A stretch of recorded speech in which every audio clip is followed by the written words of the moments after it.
തിരുവനന്തപുരത്തെ ആമയിഴഞ്ചാൻ തോട്ടിൽ ശുചീകരണ തൊഴിലാളി എൻജോയി മുങ്ങി മരിച്ചതിൽ പഴിചാരലും രാഷ്ട്രീയ വാക്പോരും തുടരുകയാണ്.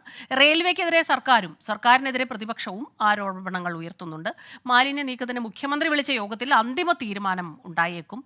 മരിച്ച ജോയിയുടെ കുടുംബത്തിനുള്ള ധനസഹായം ഇന്നത്തെ മന്ത്രിസഭാ യോഗം ചർച്ച ചെയ്യും.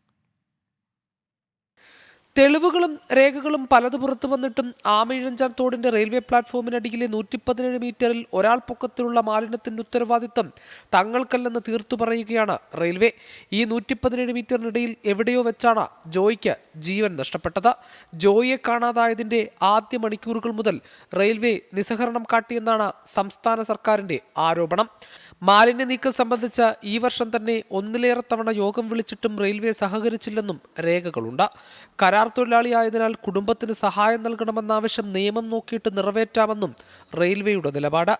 റെയിൽവേയുടെ നിഷേധാത്മക നിലപാടിൽ പ്രതിഷേധിച്ച് ഡിവൈഎഫ്ഐ ഇന്ന് തിരുവനന്തപുരം റെയിൽവേ സ്റ്റേഷനിലേക്ക് മാർച്ച് നടത്തും. CPIM ജില്ലാ കമ്മിറ്റി നാളെ തിരുവനന്തപുരം DRM ഓഫീസിലെത്തിയും പ്രതിഷേധിക്കും. അതേസമയം മാലിന്യത്തിന്റെ പൂർണ്ണ ഉത്തരവാദിത്വം റെയിൽവേയുടെ ചുമതലയെന്ന് വാദിക്കുകയാണ് സർക്കാർ. തിരുവനന്തപുരം നഗരത്തിലെ പല കൈത്തോടുകളും മാലിന്യവാഹിനിയാകുന്നതിനെപ്പറ്റി സർക്കാർ മിണ്ടുന്നേയില്ല. മുഖ്യമന്ത്രിയുടെ യോഗത്തിൽ പോലും ആമയിഴഞ്ചാൻ തോട്ടിലെ മാലിന്യ നീക്കത്തെപ്പറ്റിയാകും ചർച്ച. അപ്പോഴും നഗരം ഉൽപ്പാദിപ്പിക്കുന്ന മാലിന്യം എങ്ങനെ നീക്കം ചെയ്യണമെന്നതിനെപ്പറ്റി യാതൊരു എത്തും പിടിയുമില്ല. ജോയിയുടെ മരണത്തിൽ ഉത്തരവാദി കോർപ്പറേഷനാണെന്ന് ആരോപിച്ച യൂത്ത് കോൺഗ്രസും ഇന്ന് നഗരസഭയിലേക്ക് മാർച്ച് നടത്തുന്നുണ്ട്.